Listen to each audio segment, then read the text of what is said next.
por vezes fazemos uma leitura demasiado simplista da Bíblia. Existem alguns versículos que demandam de nós uma interpretação, um certo tempo de meditação sobre eles, para que a gente consiga entender absolutamente tudo sobre o que aquele versículo quer nos falar. Hoje a gente vai falar do versículo mais controverso da Bíblia, versículo intimamente ligado com a questão da submissão feminina. Então, se você é uma mulher ou é um homem e gostaria de se informar mais sobre qual é esse versículo que fala sobre o real significado da submissão feminina na Bíblia, então vem assistir esse vídeo, porque esse vídeo é pra você. Antes de mais, se é a primeira vez sua nesse canal, sinta-se muito bem-vindo. Este é um canal com conteúdo cristão. Temos vídeos semanais para edificar a tua fé, para te encorajar, para te abençoar. Então, se esse é o teu objetivo, então você está no lugar certo. Ativa o sininho para receber as próximas notificações e deixa o teu like no fim desse vídeo se você gostar. Vamos lá começar. Tem muitos versículos da Bíblia, como eu falei no princípio, que se nós não pararmos com calma para ler, interpretar, meditar com o auxílio do Espírito Santo, nós iremos fazer interpretações errôneas, incorretas, daquilo que realmente o profeta, o apóstolo, quis falar naquele momento, em nome de Deus, para nós. A questão da submissão feminina é algo bastante controverso nos dias de hoje ainda, e que muitas das vezes é mal interpretado. Nós ficamos pensando, será que a mulher deve mesmo se submeter ao homem? Será que todos os homens devem ser autoridade sobre todas as mulheres? Qual é o real significado da submissão feminina na Bíblia? Todas essas são questões, muitas das vezes, ainda bastante controversas, mas não só, que são ainda um dilema dentro das próprias igrejas. Então a gente vai falar sobre um versículo bíblico que, no caso, é aquele que eu considero o mais controverso na Bíblia, sobre a questão do significado da submissão feminina na Bíblia. Antes de entrar no versículo, que a gente vai ler juntos o versículo, tá bom? Estou aqui com a minha Bíblia aberta e peço que você abra a sua também. Eu já estive meditando sobre ele. Eu quero te falar que a gente também vai se basear neste livro daqui, Eva no Exílio, da Rebecca Merkel, A Restauração da Feminilidade. Ele é um livro sobre feminilidade bíblica. Ele vai falar sobre o papel da mulher, por que Deus fez a mulher, qual o chamado principal da vida da mulher, e entre eles a Rebecca vai tratar e muito bem acerca da questão da feminilidade na submissão feminina. Então, se você é uma indicação de um bom livro sobre feminilidade, essa indicação é para você. E a gente vai entender um pouquinho melhor sobre o contexto do versículo que a gente vai estar tratando hoje. Então, o versículo nada mais é do que 1 Coríntios 11:3. Eu vou pedir para você abrir a sua Bíblia para a gente estar lendo aqui em conjunto. Quero, porém, que entendam que o cabeça de todo homem é Cristo. O cabeça da mulher é o homem. E o cabeça de Cristo é Deus. Então vamos começar por partes. Dividir esse versículo tão controverso por partes. E a partir dele a gente vai conseguir entender, e com o auxílio da Rebecca Merkel, a gente vai conseguir entender um pouquinho sobre o que o apóstolo Paulo quis aqui falar pra gente sobre submissão feminina. Então, se a gente olhar de forma bastante simplista para esse versículo, só ler ele de primeira mão, assim, o que vai saltar aos olhos de vocês? Que existe talvez ali algum grau de inferioridade da mulher relativamente ao homem, que existe aqui algum nível de comparação em que a mulher está debaixo, o homem, o cabeça da mulher, a mulher seria um ser menos importante, menos pensante. Pode parecer muito bem, sim, a uma primeira vista, uma escala de importância, em que o homem vem primeiro e depois a mulher. Mas essa é uma interpretação completamente errada do versículo. Por quê? Porque se essa fosse a interpretação correta, Jesus também seria menos importante do que Deus, uma vez que o cabeça de Cristo é Deus. Então, não tem nada a ver com graus de importância, com ser mais importante ou menos importante, ou com ser inferior ou superior. Esse é o primeiro ponto que a gente chega na interpretação desse versículo tão controverso sobre a submissão feminina na Bíblia. O segundo ponto pode atestar que não tem nada a ver com graus de importância nem de valor perante Deus, porque mais na frente, no versículo 11, Paulo tem o cuidado de esclarecer, porque ele afirma: no Senhor, todavia, nem a mulher é independente do homem, nem o homem é independente da mulher. Porque como provém a mulher do homem, assim também o homem é nascido da mulher. E tudo vem de Deus.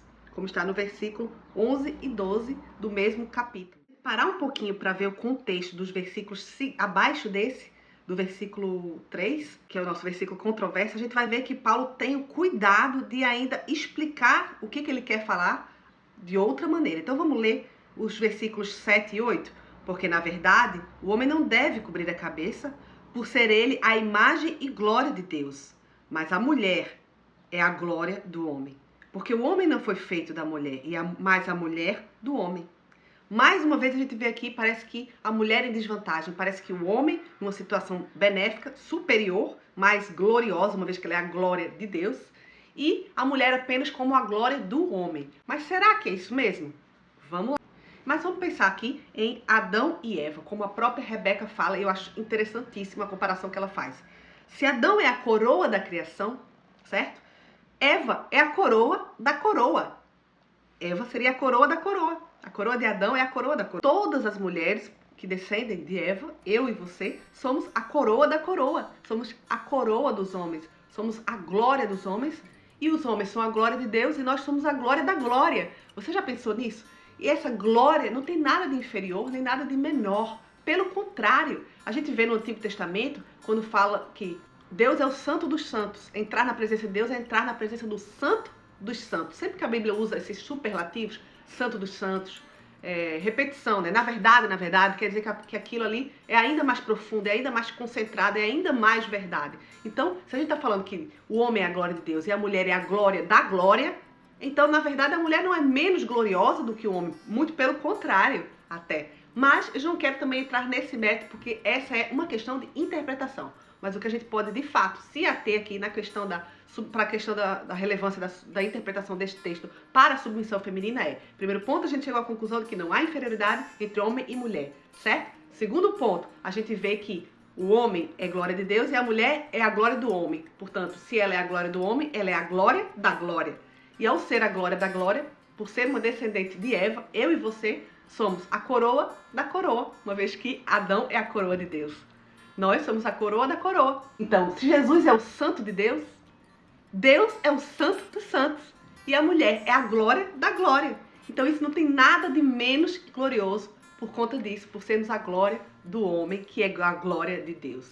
Tá bom? Então, a gente chegou nessa segunda conclusão. Eu vou ler uma partezinha do texto da glória da Rebecca Merkel, onde ela fala dessa questão da glória de forma tremenda no livro Eva no Exílio, que eu já indiquei para vocês. Ela fala o seguinte: mas o que há de tão glorioso na glória das mulheres? Ironicamente, isso é exemplificado, a mulher ser a glória da glória de Deus, é exemplificado por ela ser criada em segundo lugar, mas como uma igual. Não uma inferior, mas como uma igual. Uma auxiliadora, uma igual que se submete voluntariamente ao seu cabeça. Não há uma submissão versa, arbitrária, mas pelo contrário, há a submissão de uma igual ao seu cabeça. Uma submissão em amor, uma submissão voluntária e uma submissão entre iguais, entre uma pessoa igual que se submete a uma pessoa, à autoridade de uma pessoa sua igual. Essa submissão oferecida por amor e não por servidão retrata a submissão de Cristo.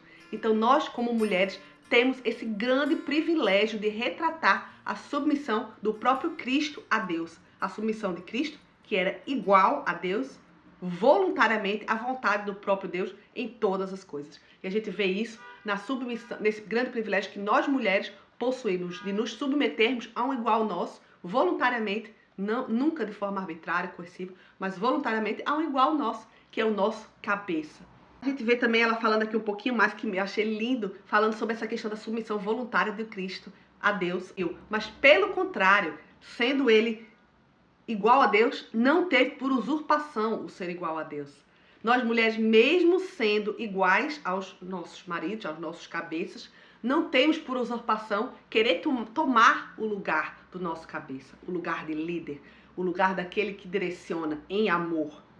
Não de forma arbitrária, sempre lembrando, não de forma coerciva, não de forma violenta, porque Jesus entregou-se em amor a Deus. E Deus tudo fez em comum acordo com Jesus. Então essa submissão foi completamente voluntária à vontade do Pai. E a gente tem esse grande privilégio de poder retratar essa submissão. Assistiu até agora desse vídeo, já dá pra deixar o seu like, né? Antes de a gente continuar, eu quero te indicar essa playlist aqui, onde eu falo muito sobre feminilidade bíblica, feminilidade cristã. Eu tenho vários tópicos interessantes que vão te edificar muito. Então, se você já gosta desse tema, se você quer aprender mais sobre feminilidade bíblica, não deixa de dar uma olhadinha. Mas, então, vamos lá continuar. A gente já conseguiu entender que a submissão é algo, um grande privilégio, e é o que nos faz tão gloriosas, nós mulheres tão gloriosas. A submissão feminina é um grande privilégio, retrata o relacionamento de Cristo e de Deus, E é um privilégio poder retratar isso na vida, no nosso relacionamento com o nosso marido, uma vez que ele é o nosso cabeça. Nós mulheres não somos chamadas a nos submetermos a todo e qualquer homem. Isso não é um pedido, não é um mandamento bíblico. A gente vê isso e ela também trata disso, a Rebecca Merkel, aqui no livro, quando ela fala do seguinte: vale notar, visto que os conservadores são conhecidos por deixar de perceber isto, que em nenhum lugar das escrituras, mulheres, enquanto grupo, são obrigadas a se submeterem a homens enquanto grupo. Mulheres são ordenadas a se submeterem aos seus próprios maridos como ao Senhor. Em nenhum lugar é exigido que nós nos submetamos a homens no geral. A verdadeira submissão e verdadeira liberdade de uma mulher para com um único homem, o seu marido, resulta em verdadeira glória, para a glória de Deus. Quando pervertemos ou removemos uma parte nessa equação, a nossa glória se perde. Então essa é a nossa glória, é poder, como mulheres, retratar a Cristo. E a gente sabe o final da história, porque a gente pode ver também, como ela mesma fala em Filipenses 2:9, o seguinte. Vamos dar uma olhadinha no versículo. A gente sabe o final da história, porque que Deus, como Jesus submeteu até a morte de cruz, ao seu líder, ao seu igual, que era Deus, que é Deus. E qual foi o final dessa história maravilhosa? Que o Senhor, Deus de toda a terra, o exaltou sobremaneira, sob todo nome, como diz em Filipenses 2:9. Vamos dar uma olhadinha? Pelo que também Deus o exaltou de sobremaneira e lhe deu um nome que está acima de todo nome. Então a gente vê que essa submissão nada o inferiorizou a Cristo perante Deus. Pelo contrário. E o que ela teve como resultado, essa submissão de Cristo a Deus? O resultado foi a glória eterna, o nome exaltado sobre todo nome, e que o próprio Deus vai certificar de colocar todos os inimigos pelos cabelos dos seus pés. Sabe que toda a nossa submissão ao nosso marido não será esquecida por Deus. Pelo contrário, está sendo sempre observada, elogiada e será recompensada, porque Ele é justo e Ele vai nos recompensar. E vai nos exaltar também. Como a própria mulher de Provérbios 31 é exaltada pelo seu marido, como a gente pode ver no capítulo. Os filhos se levantam e a elogiam. Seu marido também a elogia, dizendo: muitas mulheres são exemplares, mas você a todas supera. A beleza é enganosa, a formosura é passageira, mas a mulher que teme ao Senhor será elogiada. Que ela receba a recompensa merecida e suas obras sejam elogiadas à porta da cidade. Nós precisamos parar de nos sentirmos ofendidas por nos submetermos aos nossos cabeças, aos nossos maridos, como ao Senhor. Porque isso é apenas fazer a nossa missão, que a nossa missão é a submissão. Isso é o que faz de nós o nosso papel, porque essa é a nossa missão, ser a glória da glória, como a gente já falou. E isso é glorificar a Deus, isso é ser a coroa da coroa, isso é fazer aquilo para o qual nós fomos criados para fazer. A nossa verdadeira missão, a submissão feminina. Então eu espero que você tenha gostado desse vídeo. Se você gostou, não esquece, deixe teu like, assista a playlist sobre feminilidade bíblica, feminilidade cristã, que vai te edificar muito. E a gente se vê no próximo vídeo aqui do canal. Um beijo enorme. Tchau, tchau!